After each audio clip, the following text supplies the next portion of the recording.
Hi everybody, welcome. It's good to see you all again. So today I want to talk about the topic of rediscovering yourself, reinventing yourself, self-development, self-care. Just if you're in a spot where you feel like you're kind of stuck in a hole or in a rut or in a funk and you need to figure some things out. I have been where you were, so here we go. I want to share my story, of course, how I got to a point in my life where I actually Googled if true happiness was real. And it was a very dark time in my life. I had basically just gone through a complete meltdown, a mental breakdown, I think is what you can call it.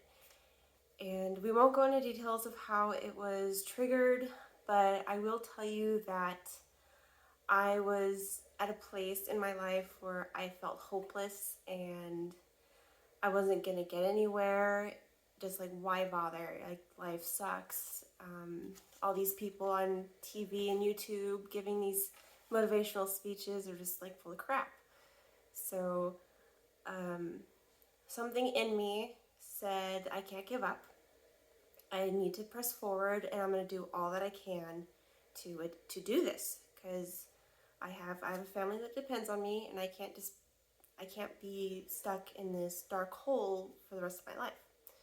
And so I dove into research for a very long time, and one of the first things that I found was personality theory.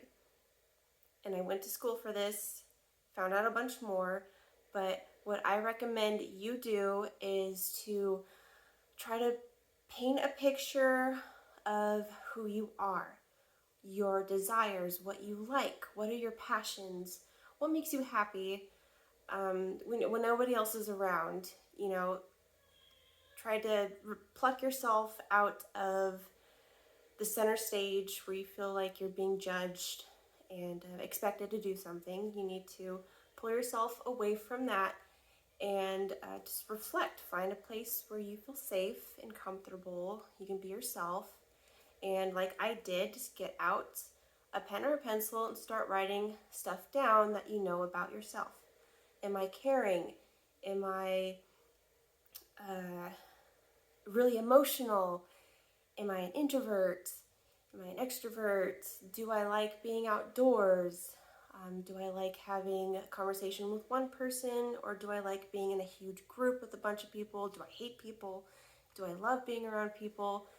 And if you get really, really confused or stuck, I really recommend you check out a Myers-Briggs test, and I will post a link down in this video. And it's a very simple questionnaire, and it basically just spits out this, I think it's 5 categories of where you fit in with personality traits. And if you don't agree with some of them, which can happen, you just take that aside, just throw it away, look through other personality traits and characteristics within the Myers-Briggs theory and write those down. But I find that they are very accurate with the results, and it was spot on for me. We can go into further detail later about personality theory and what makes up somebody's personality, how it's developed. We can definitely do that later. I'd love to do that with you guys. But basically you have this profile, and there's like 5, I could be wrong, I'll have to double check because it's been a while since I've checked it out, but you have these big categories that you fit into based on your behaviors, thoughts, beliefs, yada yada yada. And below these large categories are subcategories, and these are like small characteristics.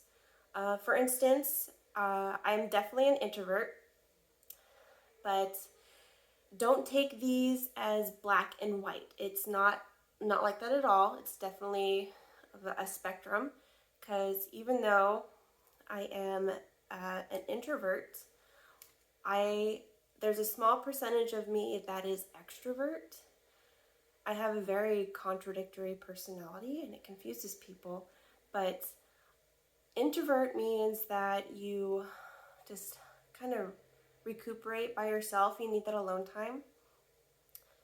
As an introvert, I get way overwhelmed really fast in large groups of people or in busy areas, and I need to like take a step out of that type of environment to recollect myself.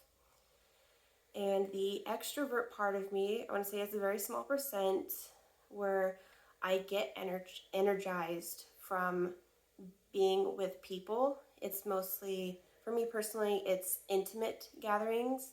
I really enjoy talking to people intellectually. I hate small talk, but I really enjoy having a small group of people and just discussing in-depth topics and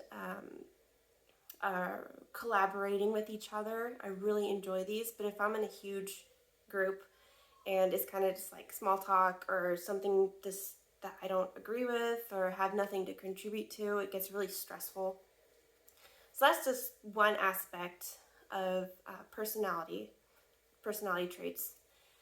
So I would recommend starting there. And if you need any help, definitely post some comments below, questions, and I'll do my best to answer them for you. But I think that's a great start. And if you see a characteristic that you want, like, I know this isn't me, but I want to get there, you actually can get there. That's the great thing about personalities, is that just because some test or you have this profile made up and you're all these things, and you know you want to be more, I don't know, outgoing, you could write that down and come up with a plan of how you can get there. So that's all that I'm going to share with you today, because we're running out of time. I think that you can definitely do this, okay? Don't get stuck in that rut. You just stand up tall, chin up, deep breath in, let all the shit out, because you don't need it. And if you have voices around you that are just not feeding your fire, as I believe Will Smith puts it, then they're not part of your team. If they're not lifting you up and making you feel good about yourself, if they're not contributing to the best of you, then it's not needed. And we'll get deeper into this later on, of how we can start moving forward to a better me. So that's all for today. I hope you guys really got something rich from what I'm sharing with you. Don't forget to like and subscribe. Don't forget to like and subscribe. Please don't describe. Subscribe. I look forward to hearing from you later on. Bye.